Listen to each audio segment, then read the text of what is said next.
ਪਹਿਲਾ ਕਦਮ ਜਿਹੜਾ ਸਾਨੂੰ ਅੱਗੇ ਲਿਜਾਂਦਾ ਹੈ ਆਪਣੇ ਘਰ ਪ੍ਰਤੀ, ਉਹ ਹੈ ਸੰਸਾਰ ਤੋਂ ਨਿਰਲੇਪ ਹੋਣਾ। ਅਲਪਕਾਲੀ ਜਿਸਮਾਨੀ ਆਨੰਦ ਭੋਗਣਾ ਜ਼ਰੂਰ ਹੀ ਹੌਲੀ-ਹੌਲੀ ਤਜ ਦੇਣਾ ਚਾਹੀਦਾ ਹੈ। ਜਦੋਂ ਤੱਕ ਉਹ ਸਥਿਰ ਰਹਿੰਦੇ ਹਨ, ਆਤਮਾ ਲਈ ਅਸੰਭਵ ਹੈ ਆਪਣੇ ਆਪ ਨੂੰ ਜੋੜਨਾ ਨਾਮ ਪ੍ਰਭੂ ਦੇ ਸ਼ਬਦ ਨਾਲ।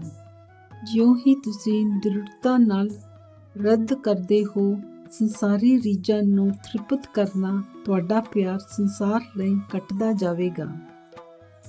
ਚਿੱਤ ਹਟਾਇਆ ਐਸ਼ ਆਰਾਮ ਦੀਆਂ ਭਾਵਨਾਵਾਂ ਤੋਂ ਮਨ ਸਮੇਂ ਚਲਤ ਹੀ ਝੁਕ ਜਾਵੇਗਾ ਰੂਹਾਨੀ ਪੱਖ ਵੱਲ ਨੂੰ, ਕਿਉਂਕਿ ਇਸ ਦਾ ਸੁਭਾਅ ਹੈ ਨਿਰੰਤਰ ਕਿਰਿਆ। ਦੀਖਿਆ ਲੈਣ ਤੋਂ ਬਾਅਦ ਇੱਕ ਸਤਿਗੁਰੂ ਤੋਂ ਇਹ ਜ਼ਿੰਮੇਵਾਰੀ ਹੈ ਪੈਰੋਕਾਰ ਦੀ ਸਿੱਖਣਾ ਕਿਹੜੇ ਸੁੱਖ ਵਿਵਰਜਿਤ ਹਨ ਅਤੇ ਕਿਹੜੇ ਹਨ ਜਿਨ੍ਹਾਂ ਨੂੰ ਨਹੀਂ ਲੋੜ ਜਲਦੀ ਨਾਲ ਰੋਕਣ ਦੀ। ਪਿਆਰ ਪੈਦਾ ਕਰਨਾ ਸਤਿਗੁਰੂ ਨਾਲ ਅਤੇ ਸੁਣਨਾ ਉਹਨਾਂ ਦੇ ਪ੍ਰਵਚਨਾਂ ਨੂੰ ਇਹ ਆਪਣਾ ਕੰਮ ਸਮਝੋ।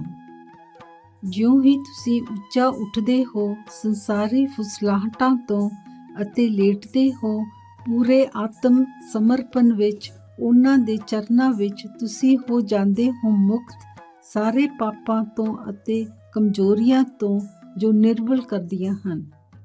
ਰੂਹਾਨੀ ਦੌਲਤ ਸ਼ਾਇਦ ਇਕੱਠੀ ਕੀਤੀ ਜਾ ਸਕਦੀ ਹੈ ਦੋ ਤਰੀਕਿਆਂ ਨਾਲ।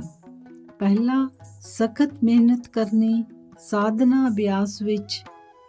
ਦੂਸਰਾ, ਇੱਕ ਪੂਰਨ ਅਤੇ ਨਿਸ਼ਕਾਮ ਤੌਰ ਤੇ ਸਮਰਪਣ ਕਰਨ ਨਾਲ ਸਤਿਗੁਰੂ ਪ੍ਰਤੀ।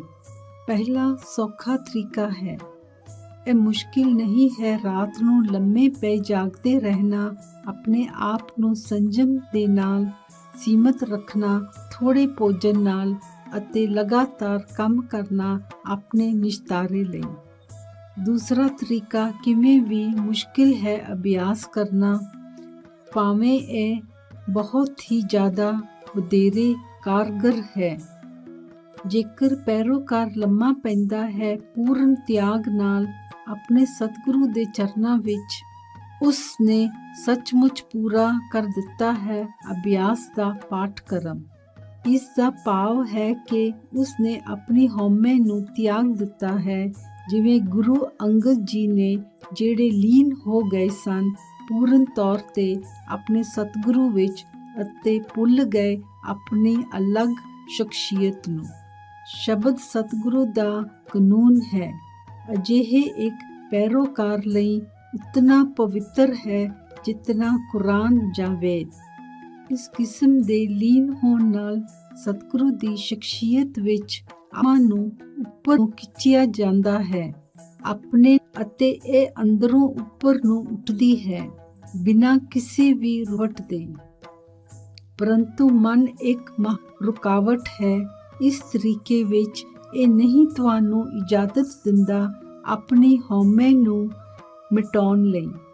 ਬਹੁਤ ਹੀ ਪੈਰੋਕਾਰ ਜਿਨ੍ਹਾਂ ਨੂੰ ਦੀਖਿਆ ਦਿੱਤੀ ਗਈ ਹੈ ਇੱਕ ਸੰਪੂਰਨ ਸਤਿਗੁਰੂ ਵੱਲੋਂ ਮਾਯੂਸ ਹਨ, ਕਿਉਂਕਿ ਕਈ ਦਹਾਕਿਆਂ ਦੇ ਲੰਘ ਜਾਣ ਤੋਂ ਬਾਅਦ ਵੀ ਉਹ ਸ਼ਾਇਦ ਨਾ ਦੇਖ ਸਕਣ ਇੱਕ ਝਲਕ ਵੀ ਅੰਦਰੂਨੀ ਰੋਸ਼ਨੀ ਦੀ।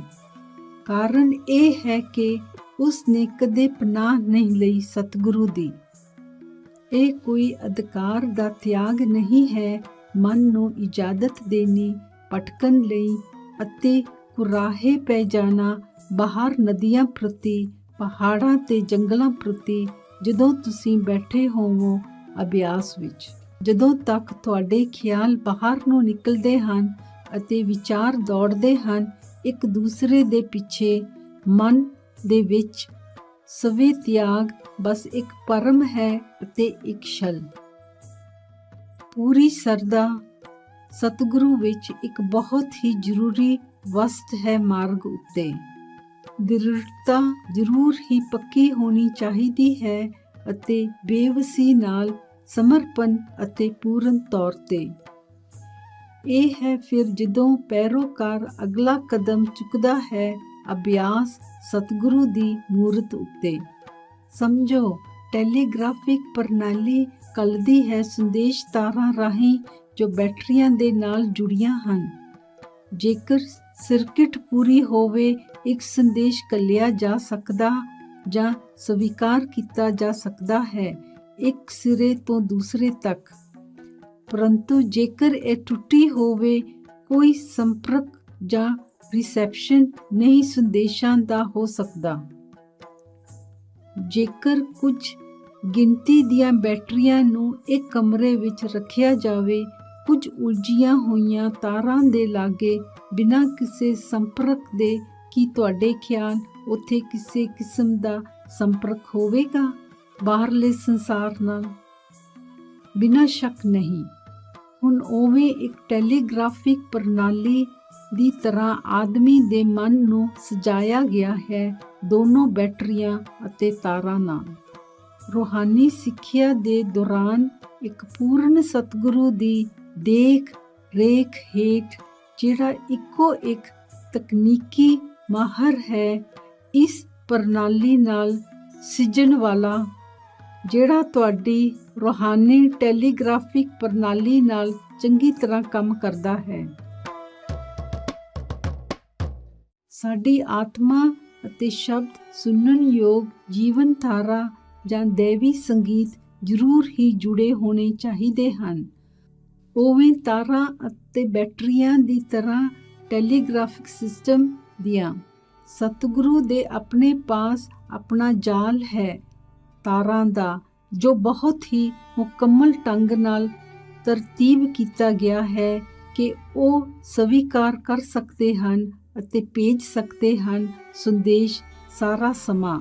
ਸਾਨੂੰ ਜ਼ਰੂਰ ਹੀ ਉਹਨਾਂ ਨੂੰ ਪੂਜਣਾ ਅਤੇ ਪਿਆਰ ਕਰਨਾ ਚਾਹੀਦਾ ਹੈ, ਕਿਉਂਕਿ ਉਹੀ ਹਨ ਜਿਹੜੇ ਜੁੜੇ ਹੋਏ ਲੀਨ ਹਨ ਅਨੰਤ ਦੇ ਨਾਲ, ਅਤੇ ਫਿਰ ਵੀ ਉਹ ਬਹੁਤ ਹੀ ਨਿਮਰ ਹਨ ਪੂਰਨ ਤੌਰ ਤੇ ਵਿਖਾਵੇ ਬਿਨਾਂ। ਉਹ ਸਾਨੂੰ ਦਿਖਾਉਂਦੇ ਹਨ ਕਿਵੇਂ ਆਪਣੇ ਆਪ ਨੂੰ ਇਕਸੁਰ ਕਰਨਾ ਹੈ ਸਿਰਜਣਹਾਰ ਨਾਲ ਸਭ ਤੋਂ ਨਿਰ-ਅਭਿਮਾਨ ਦੇ। ਜਿਉਂ ਹੀ ਤੁਸੀਂ ਜਾਰੀ ਰੱਖੋਗੇ ਕੰਮ ਕਰਨਾ ਆਪਣੀ ਆਪਦੀ ਅੰਦਰਲੀ ਪ੍ਰਣਾਲੀ ਉੱਤੇ, ਉਹਨਾਂ ਦੀਆਂ ਸਿੱਖਿਆਵਾਂ ਹੇਠ, ਉਹ ਤੁਹਾਥੋਂ ਕੋਈ ਪੈਸੇ ਨਹੀਂ ਲੈਣਗੇ ਅਤੇ ਹਮੇਸ਼ਾ ਹੀ ਤਿਆਰ ਹਨ ਬੁਲਾਉਣ ਲਈ ਆਪਣੇ ਆਪ ਨੂੰ ਤੁਹਾਡੇ ਸੇਵਕ ਵਜੋਂ, ਤੁਹਾਡੇ ਸਤਿਗੁਰੂ ਦੀ ਬਜਾਏ। ਇਹ ਸਾਡਾ ਫਰਜ਼ ਵੀ ਹੈ ਉਹਨਾਂ ਦੇ ਨਿਰਦੇਸ਼ਾਂ ਦਾ ਅਨੁਸਰਨ ਕਰਨਾ ਪੂਰਨ ਤੌਰ ਤੇ, ਪੂਰੀ ਸਰਦਾ ਨਾਲ ਉਹਨਾਂ ਵਿੱਚ। ਇਹ ਅਣਉਚਿਤ ਨਹੀਂ ਹੋਵੇਗਾ ਇੱਥੇ ਕੁਝ ਸ਼ਬਦ ਕਹਿਣੇ ਸਤਿਗੁਰੂ ਦੇ ਅਸਲੀ ਸੁਭਾਅ ਬਾਰੇ, ਜਦੋਂ ਕਿ ਅਸੀਂ ਪੂਰਨ ਤੌਰ ਤੇ ਲੀਨ ਹੋਣਾ ਹੈ ਉਹਨਾਂ ਵਿੱਚ।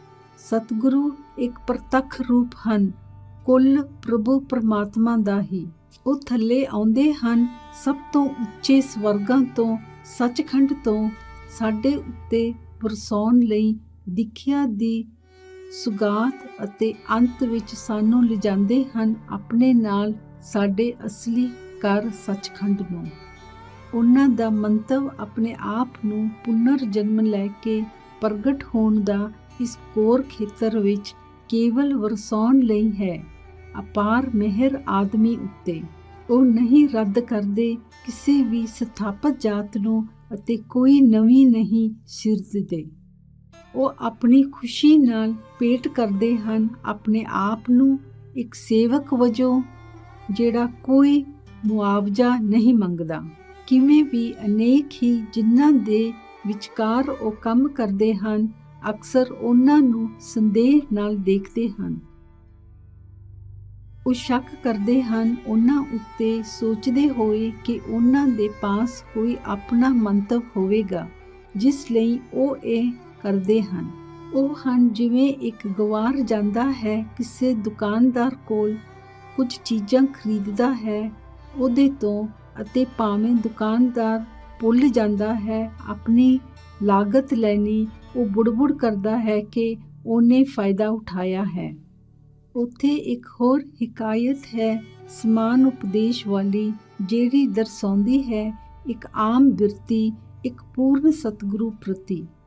ਇੱਕ ਦਰਬਾਨ ਬੈਠਾ ਸੀ ਸਖਤ ਧੁੱਪ ਵਿੱਚ, ਜਦੋਂ ਇੱਕ ਦਿਆਲੂ ਆਦਮੀ ਨੇ ਉਸ ਦੇ ਉੱਤੇ ਤਰਸ ਕੀਤਾ ਅਤੇ ਉਸ ਨੂੰ ਬੁਲਾਇਆ ਆਉਣ ਲਈ ਠੰਡੀ ਛਾਂ ਹੇਠ, ਜਿੱਥੇ ਉਹ ਆਪ ਬੈਠਾ ਸੀ। ਦਰਬਾਨ ਨੇ ਪਹਿਲਾਂ ਪਤਾ ਕਰਨਾ ਚਾਹਿਆ ਕਿਤਨਾ ਉਸ ਨੂੰ ਅਦਾ ਕਰਨਾ ਪਵੇਗਾ ਇਹ ਕਰਨ ਲਈ।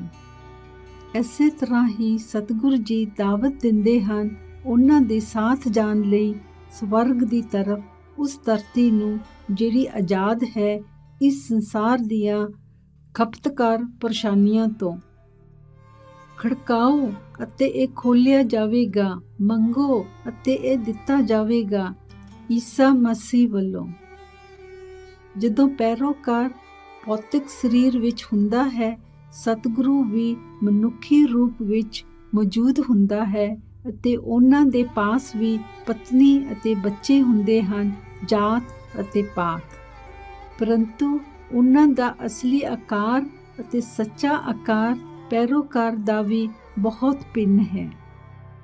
ਪੈਰੋਕਾਰ ਸੱਚਮੁੱਚ ਸੁਰਤ ਹੈ, ਪਵਿੱਤਰ ਰੂਹ ਅਤੇ ਮੁਕੰਮਲ ਸਤਿਗੁਰੂ ਹਨ, ਸ਼ਬਦ ਸਰੀਰ ਵਿੱਚ ਪ੍ਰਗਟ। ਜੇਕਰ ਤੁਸੀਂ ਦਰਸ਼ਨ ਕਰਨਾ ਚਾਹੁੰਦੇ ਹੋ ਸਤਿਗੁਰੂ ਦੇ ਅਸਲੀ ਰੂਪ ਦਾ, ਇਹ ਜ਼ਰੂਰੀ ਹੈ ਤੁਹਾਡੇ ਲਈ ਸਖਤ ਮਿਹਨਤ ਕਰਨੀ ਆਪਣੇ ਅਭਿਆਸ ਵਿੱਚ, ਅਤੇ ਇਹ ਤੁਸੀਂ ਕਰ ਸਕਦੇ ਹੋ ਕੇਵਲ ਜੇਕਰ ਤੁਸੀਂ ਸੰਜਮੀ ਹੋ, ਆਹਾਰ ਵਿੱਚ ਸੰਜਮੀ, ਗੱਲਾਂ ਬਾਤਾਂ ਕਰਨ ਵਿੱਚ ਅਤੇ ਰਾਤ ਨੂੰ ਚੌਕਸ ਰਹਿੰਦੇ ਹੋ। ਜਦੋਂ ਪੈਰੋਕਾਰ ਆਪਣੇ ਆਪ ਨੂੰ ਅਰਪਣ ਕਰ ਦਿੰਦਾ ਹੈ ਪੂਰਨ ਤੌਰ ਤੇ ਸਤਿਗੁਰੂ ਪ੍ਰਤੀ, ਉਹ ਨਸੀਹਤ ਦਿੰਦੇ ਹਨ ਉਸ ਨੂੰ ਆਪਣੀ ਸੁਰਤ ਨੂੰ ਅੰਦਰ ਨੂੰ ਖਿੱਚਣ ਲਈ ਸਰੀਰ ਦੀਆਂ 9 ਇੰਦਰੀਆਂ ਤੋਂ 2 ਅੱਖਾਂ, 2 ਕੰਨ, 2 ਨਾਸ, ਮੂੰਹ, 2 ਨਿਚਲੇ ਨਿਕਾਸ। ਉਹ 9 ਮੋਰੀਆਂ ਮਨੁੱਖੀ ਸਰੀਰ ਵਿੱਚ, ਉਹਨਾਂ ਨੂੰ 9 ਦਰਵਾਜ਼ੇ ਆਖਿਆ ਜਾਂਦਾ ਹੈ, ਜਿਨ੍ਹਾਂ ਉੱਤੇ ਆਤਮਾ ਸ਼ਕਤੀ ਖੇਡਦੀ ਹੈ, ਇਸ ਤਰ੍ਹਾਂ ਭੇਜਦੀ ਹੈ ਇਹਦੀਆਂ ਊਰਜਾਵਾਂ ਬਾਹਰ ਨੂੰ। ਜਦੋਂ ਇਹ ਚੇਤਨਾ ਨੂੰ ਅੰਦਰ ਨੂੰ ਮੋੜਿਆ ਜਾਂਦਾ ਹੈ, ਫਿਰ ਹੀ ਕੇਵਲ ਵਿਅਕਤੀ ਲੱਭ ਸਕਦਾ ਹੈ 10ਵਾਂ ਦਰਵਾਜ਼ਾ, ਜੋ ਕਿ ਇੱਕ ਤੰਗ ਰਸਤਾ ਹੈ ਜੋ ਦੋਨੋਂ ਅੱਖਾਂ ਦੇ ਵਿਚਕਾਰ ਅਤੇ ਉੱਪਰ ਹੈ। ਇਸ ਦਰਵਾਜ਼ੇ ਨੂੰ ਖੋਲ੍ਹਣ ਨਾਲ ਹੀ ਮਨ ਦੇ ਤਰੰਗ ਰੁਕ ਜਾਂਦੇ ਹਨ। ਇਹ ਬਣ ਜਾਂਦਾ ਹੈ ਨਿਸ਼ਚਲ ਅਤੇ ਆਤਮਾ ਆਪਣੇ ਆਪ ਹੀ ਉਚੇਰੇ ਮੰਡਲਾਂ ਨੂੰ ਉੱਠ ਜਾਂਦੀ ਹੈ। ਪਰੰਤੂ ਮਨ ਨੂੰ ਕਾਬੂ ਕਰਨਾ ਸੌਖਾ ਨਹੀਂ ਹੈ। ਇਹ ਅਗਵਾਈ ਕਰਦਾ ਹੈ ਜਿੱਤਣ ਦੀ ਬ੍ਰਹਿਮੰਡ ਨੂੰ, ਸਮੁੱਚੀ ਸਿਰਜਣਾ, ਭੌਤਿਕ ਤਾਰਕ ਅਤੇ ਕਾਰਨ ਖੇਤਰਾਂ ਉੱਤੇ।